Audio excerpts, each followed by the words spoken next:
we are acquiring 2 million users in a month, and the CAC is almost flat. Our revenue per employee is, I think, more than any of the other SaaS or consumer SaaS businesses in India. Give us a little bit more window into who your consumer is today, what does their life look like, and where do we come into their lives? When we talk to our users, we understand that a person running a shop in a small town of India doesn't have time to take up a course and then learn completely about, let's say, how to grow on YouTube. And I thought that why is being highly populated a weakness? It's supposed to be a strength. So how can we make this a strength? Only by empowering every individual of this country to actually, learn and succeed. We don't build for fundraising. Build a business because we want to build a business and build it like a business.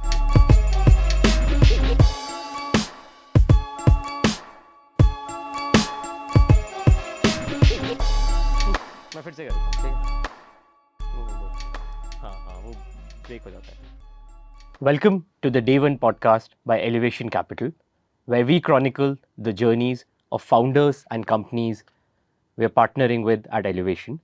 I'm Amit from Elevation's consumer team, and today on the podcast we have Rohit, co-founder at Seekho, a learning-focused OTT platform built for the masses in India. Seekho provides practical and engaging learning content around tech, money and business, delivered in 2 to 5 minute long videos. In less than 3 years of launch, Seekho has today scaled to more than 500,000 subscribers in India. Rohit, an IIT Kanpur graduate, previously worked at Topper and Cuckoo FM before co-founding Seekho with Kirte and Yash. We partnered with them in early 2023. Today, it's my pleasure to welcome Rohit to this podcast. Welcome to the podcast, Rohit. It's a pleasure to have you. Thanks, Amit. It's my pleasure to be here talking about what we have been doing all this while. Perfect, Rohit. I think pleasure to have you here. To kick off, I would want to step back a little bit. Look, you've had a long journey in the content space. As we said in the intro, you've seen content from many different facets, and content and learning specifically, from your journey at Topper, from your journey at Cuckoo. So I'm curious, just stepping back, how did the idea of Seekho originate? Did it help that you've been in the content industry, that you were closer to these kind of businesses being built up? Or, I'm just curious, like how did the idea take shape and how did you get started on this journey? So if you just step back.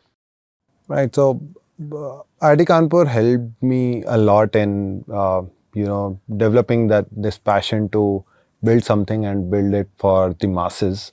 And my experience definitely taught me things that I should do and things that I should not do. The experience at Topper definitely helped me understand that I don't want to build something where we are promising some large outcome and capitalizing on that with few users, charging them higher. That didn't intrigue me so much. And building at Cuckoo FM, of course, helped me understand that there's a huge need of this aspirational and educational content in India. And that seemed like a need for the masses. So there came the idea of building a learning-focused platform, but more horizontal, targeted towards the masses. Got it. And I think we've debated this, we've gone back and forth on this a little bit, but today we describe ourselves as, almost Netflix for learning or Netflix for education. I think that's a very powerful encapsulation of what, how you imagine Seekho to be and what the vision of Seekho can be. But talk us through that a little bit. How do you see this evolving? How has this evolved from day one to today? You're 3 years in that journey today. What does that mean when you talk about Seekho as being the Netflix of the education world? Right. So we want to build Seekho into a platform where anyone who has any sort of learning needs can actually use it to learn and grow in a very similar way that anyone who has any needs for watching a movie or a series or playing a game, they go to Netflix. I think that's what we want to do with Seekho in a very similar way.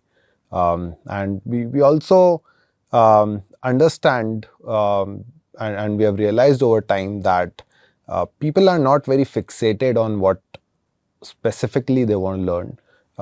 People want to keep exploring and keep going deeper into things. And Seekho as a platform and with a Netflix-like model definitely empowers them to do that. It was, of course, not always something like a Netflix for learning, although the purpose has remained as it is, where we want to make learning fun and easy for everyone. And in order to do that, we started with more of a free social media platform for learning kind of a product, but evolved into a Netflix for learning kind of a product because um, a free platform has restrictions in terms of getting engagement, and a lot of times biased engagements towards the ad or the monetization that you can actually leverage. But we realized that by charging users directly, we can actually give them access to really good quality content without getting biased in any way. And That seemed like a really great approach. In the future, I believe that this is going to be um, the product for a very long time.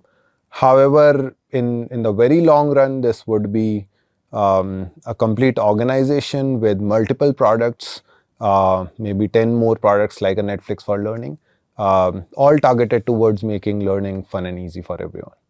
Got it. No, that'll be a very exciting vision. And again we talk about saying, look, how do we make learning accessible for the masses? How do we take this platform to everyone?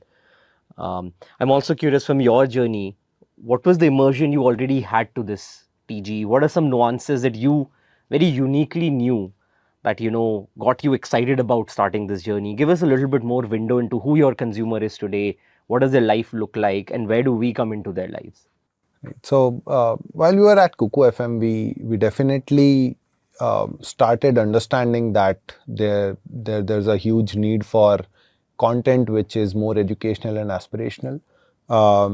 But to validate that further, the three of us, me, Kirti, and Yash, we came together to do some experiments on the side to understand that what exactly is the motivation behind this need for educational and aspirational content.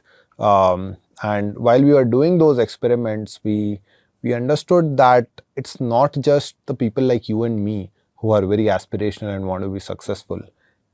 Yes, everyone has their own definition of success, but I believe that the need for success or the hunger for aspirations and all is pretty high in the masses, um, if not even higher than us. That was the insight that we started getting, of course, from Cuckoo FM and also from the experiments that we did, because when we launched our first POC of just a TikTok like platform with all the content scraped and all, we started getting a lot of user love. Yes, there were a lot of platforms where that content was already available, but only filtering that out and giving that on one platform in itself got so much love, and that was because people were actually looking for something like this. So yeah, this also now makes sense, because when we talk to our users, we understand that a person running a shop in a small town of India doesn't have time to take up a course and then learn completely about, let's say, how to grow on YouTube, or someone who is an expert in teaching, who already knows that the nuances of teaching. If they want to, let's say, open a YouTube channel and grow it from there, they don't have the energy and the time to either take up a course or go on YouTube and search for the right content. But yeah, Seekho provides them very bite-sized content where they can come daily and learn at their own pace, and keep doing things And that's basically what they always wanted, and that's what they are getting, which was a very big challenge for a very very long time. Understood. Actually, I'm very curious to unpack sort of how it changed from where you started to now. But I have one question before that. So when you decided, look, learning में करना है, नाम तो सीखो है, we'll figure out what this looks like. Did you also do like market sizing, Excels? How big is this? How big can it be? Did you do that? Did you not? I also feel like a lot of founders sometimes get stuck in analysis paralysis, but then it's also relevant to have a sizable market. So what was your bar for, for this being worthwhile of like the three of yours time? Right. So my approach was not very practical, but more emotional and more gut based when it came to what I want to build. Of course, I had, as I said, I was trying different things before that also, and every time I got stuck somewhere or the other. That okay, this maybe something is too operational, something is not too big, etc., etc. So I thought that what's the biggest thing that I can do to change this country, because yeah, I'm somewhat patriotic in that way. So what's one thing that I can do? And every idea that came to me faced this limitation that, oh, we can't do this because we are too populated. I can't set up automated toilets on the footpath because we are too populated, we are too poor. Um, we can't build infra because we are too populated. We can't do it in the same way as the West because we are too populated. And I thought that why is being highly populated a weakness? It's supposed to be a strength. So how can we make this a strength? Only by empowering every individual of this country to actually learn and succeed. So I thought, why not build a platform which is not even a platform, a business which is supposed to just make everyone learn whatever they want to learn, and actually do great things. That was the only motivation to work on Seekho, and I knew that it is big, right? And as I said, it was not a practical approach. Got it. Got it. No, that's fair. And early in the conversation, actually, another dimension of sort of the product evolving we were talking about is you said, look, it started as this free platform. Some level you're thinking, could it be social and therefore more engaging to the business model choice today, right? And I always feel it's a very bold business model choice you did, especially at the scale at which you did it, right? And a lot of founders and a lot of companies building in the content and education space generally want to get more engagement, build more momentum before making some of those harder decisions. But you made that choice even when we had partnered. We'd already made the platform paid only, subscriber only to get access to content. And that obviously has a trade off in terms of saying, look, how many people can access this versus, the business model and revenue scale, burn, all of that. But what drove you to that decision? Because I do feel it's a fairly bold decision at sort of a seed stage of a company. What drove that retrospectively as you think about it? How do you feel about that? But curious, what was there? So because we were already doing a little bit of monetization at Cuckoo FM by actually selling educational or aspirational content rather, we always had that conviction that okay, people are going to pay for this. But I think we were trying to ride that wave of heavy fundraising and huge valuations by building a platform with a lot of users, with no idea around how you are going to make money from that business. But that was, of course, a very bad choice. That's not how you actually make a business. But yeah, I think the situations were such that we were left with a very little runway. Actually, just 1 month of runway, and that too in a fixed deposit. And that was in May 2022, I guess. So yeah, we thought that okay, there's just one more way to go. Actually, one more shot at it. So let's launch monetization. let's launch a subscription. We launched an annual subscription of I think $199 or $99. I don't remember exactly, and we paid salaries using that revenue for that month. So yeah, that was a changing moment. That was a changing moment in terms of how we looked at the business, and how also we looked at our customers, because when you are blindly growing a platform in terms of users, you don't really know that if those users are going to help you make a business or not. 99% of insights that you get are pure noise. But yeah, when you have a revenue model, at least in mind or even better in paper, that's always great in terms of evolving a product, because that gives you the right insights and clears your focus. So yeah, that was not very difficult. Actually, the part before it was very difficult, where we were trying to raise without actually having any good business. But it was really easy to just keep everything aside and launch subscription and become self-dependent.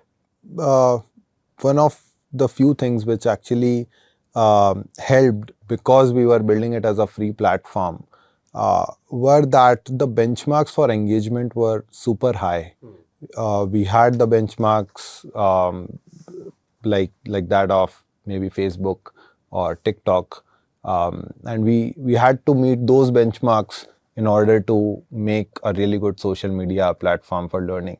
And that's the reason we actually were focused a lot on making it super engaging.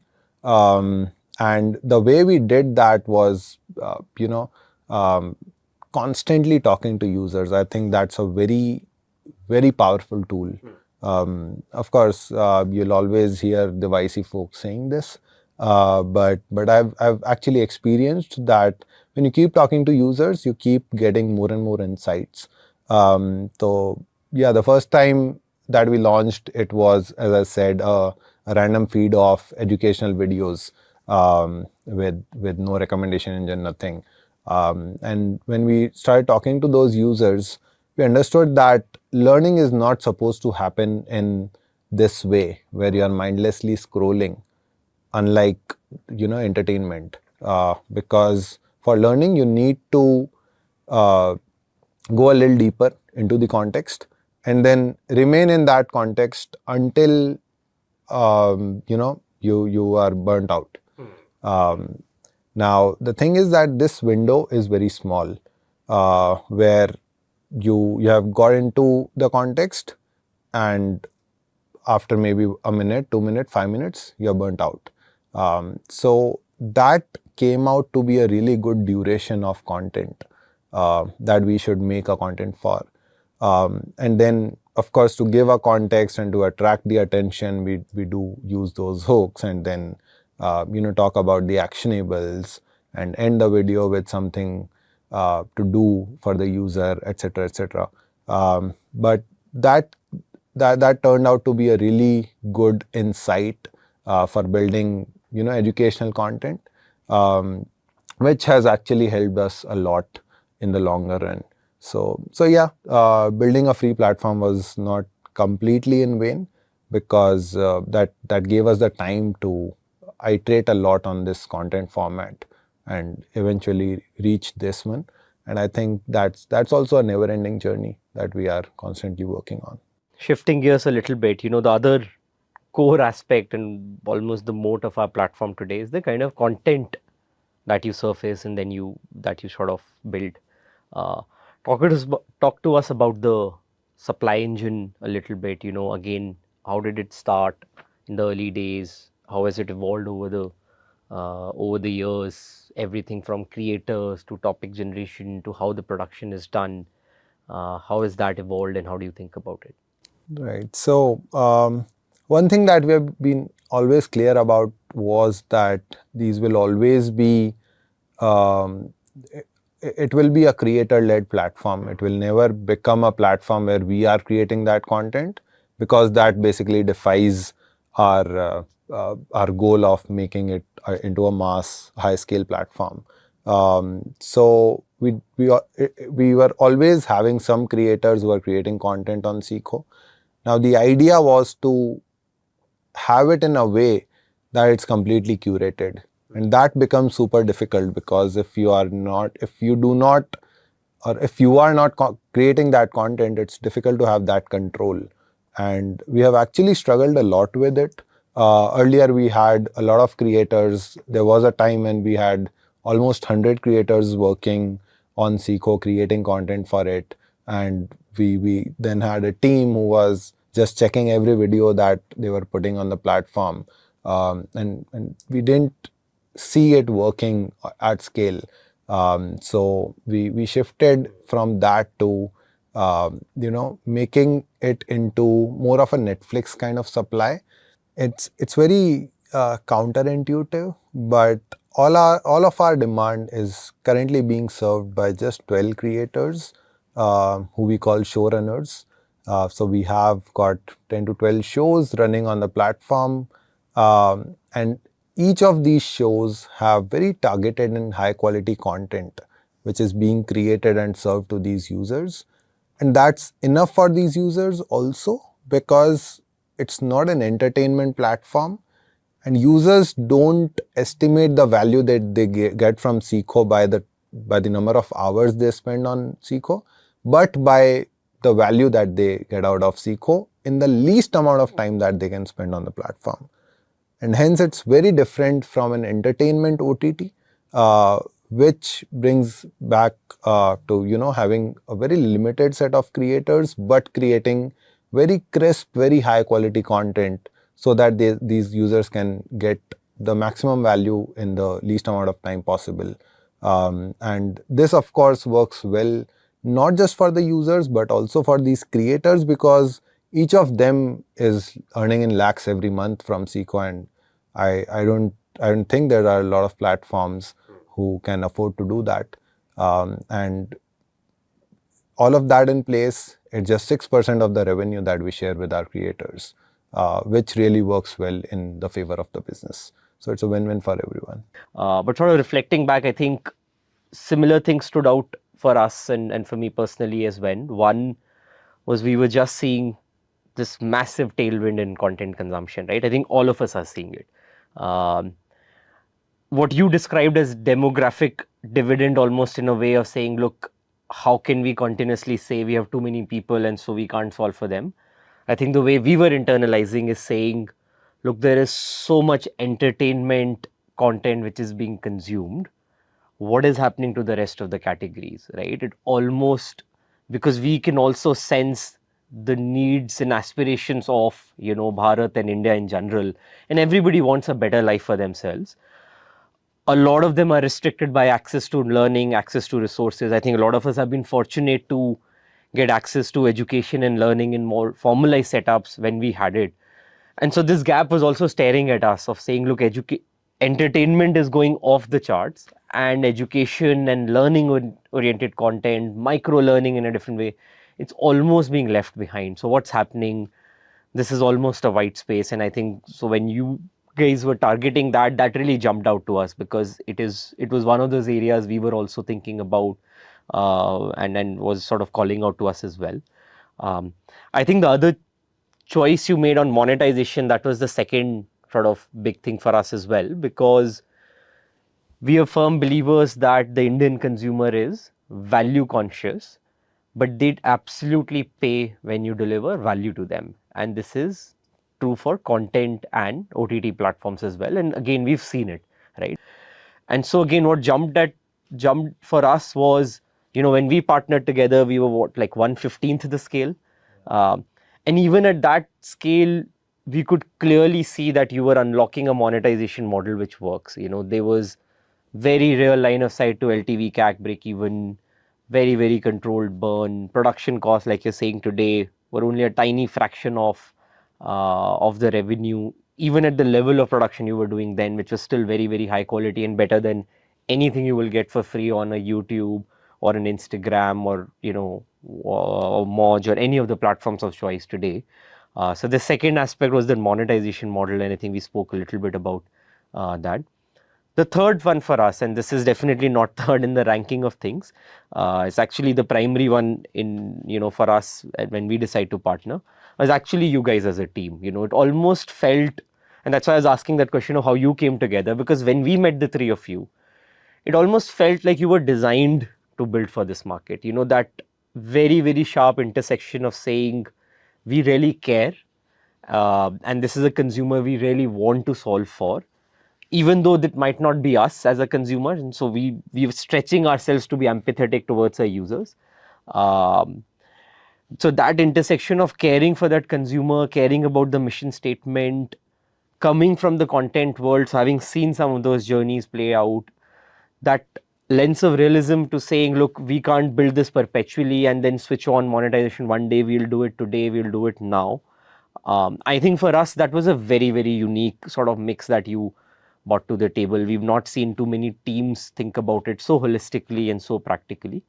And then all of this was starting to show up in numbers and what we were seeing on the platform. Actually, another thing I'm curious about, Rohit, is we talk about content, we talk about micro learning, we talk about this large horizontal platform for the masses of India. Make it real for us. Like, what does an average Seekho user, or tell us the story of an average Seekho user? How do they use the platform? What do they learn today? And how have you seen this journey also play out? But make this a little real for us. Right. So it's a platform for everyone who is looking for that extra success that they want in their life. Now, for some people, it's making some side income. For some others, it's growing on YouTube or starting their own business. Or some of them just want to spend some time growing on Instagram or investing on share market and so on.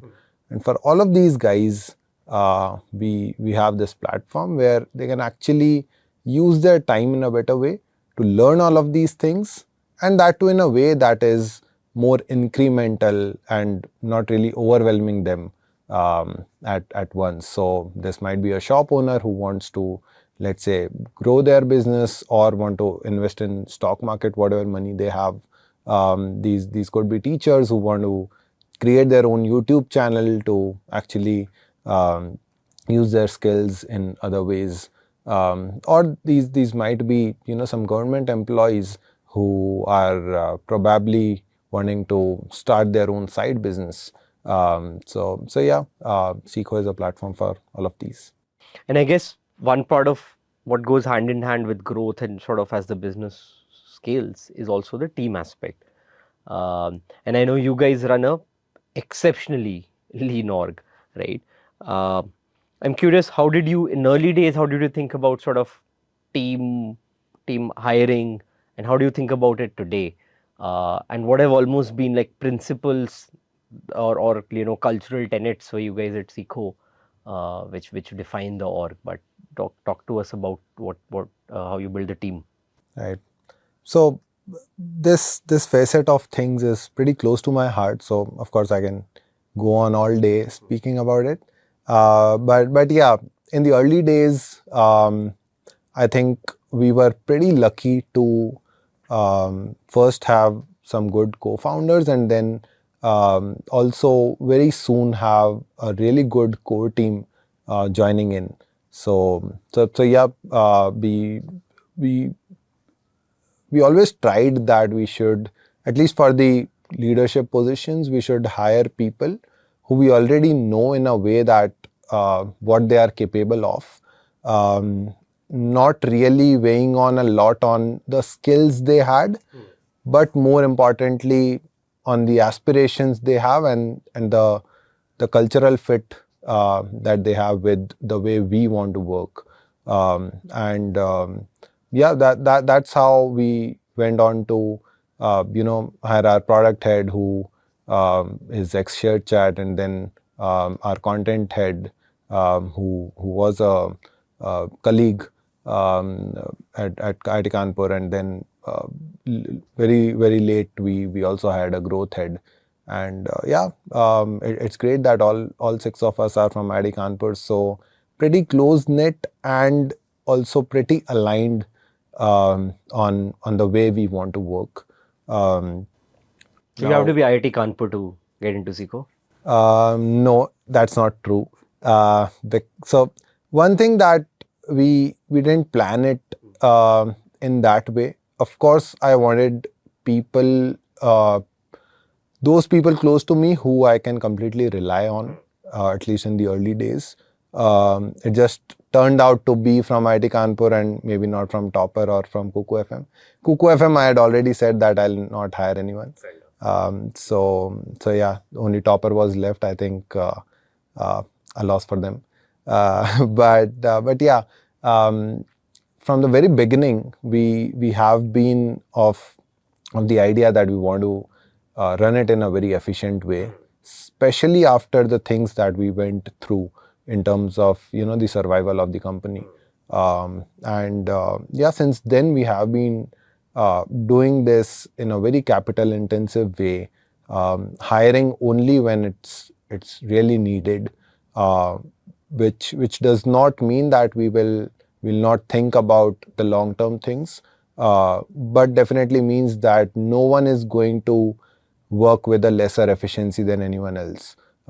Any new person that joins Seekho is going to be even more efficient, and we definitely ensure that.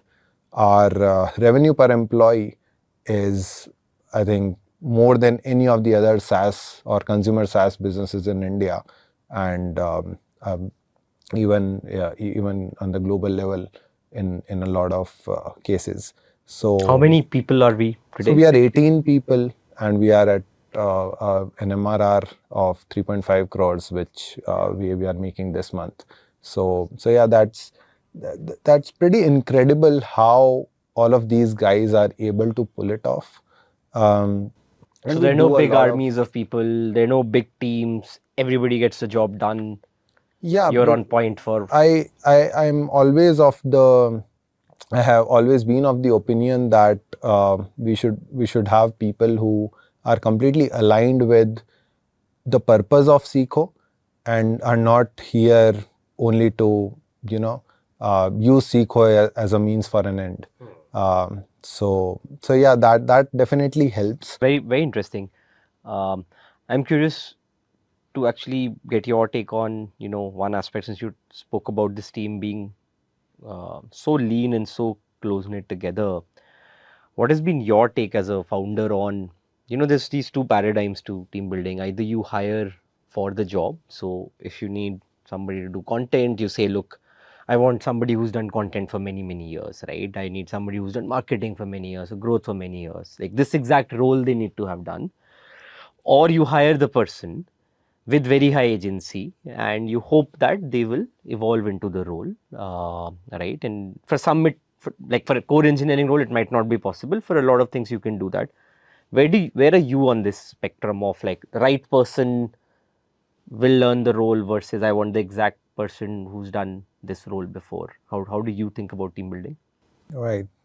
I strongly believe that if the person has an innate curiosity to learn something specific, um, then I would actually hire that person only as long as they are a good culture fit, they are enough motivated, and they have that willingness to put in that hard work. Um, Being an expert in a skill is not required at all, um, at least till now. Of course, there are specific roles where the need of skill is higher. For some others, it's a bit lower. But yeah, that's more of a threshold than a factor to judge whether to have them in our team or not. A very very good example is of both our content head and the growth head. Um, our content head was into operations for the longest time. Yes, she was a YouTube creator for some time, but she had never managed a content team or managed content for any org. But she has clearly been doing really well.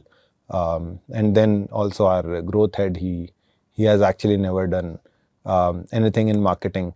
He was managing content for Shared Chat, of course, working with the co-founders there. Um, but yeah, he learned performance marketing on the job. He learned business on the job, and he is clearly growing 20% month on month. So yeah, this approach is working really well, and it's not just at Seekho. I think this is something that I've learned over the years at Topper and Cuckoo FM. Very interesting. Very interesting. I think the last part of this sort of scaling journey that I want to cover is now you have non-trivial number of users who are paying regularly on the platform, right? Because they're getting value from the platform. And again, if you contrast it with that parlance of saying, look, the Indian user, the Bharat user particularly, they just don't pay. What have been surprises for you on this journey, either positive surprises or negative? Because I think a lot of people today, not just in the content context, but are generally thinking, look, India, monetization, paying propensity, these are recurring themes everybody's thinking about.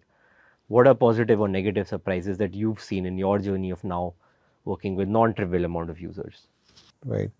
One thing which has really surprised me is that the need for learning, even in the categories which are believed to be really small, categories like earning online and growing on YouTube or Instagram, that turned out to be really huge because we are acquiring 2 million users in a month, uh, and the CAC is almost flat.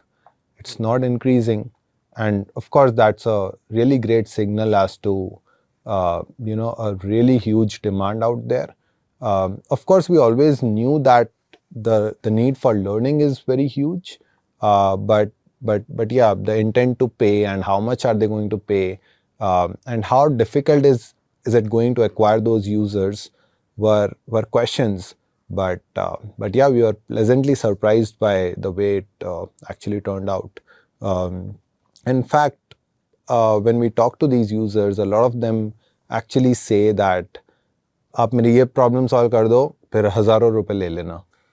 Very fair.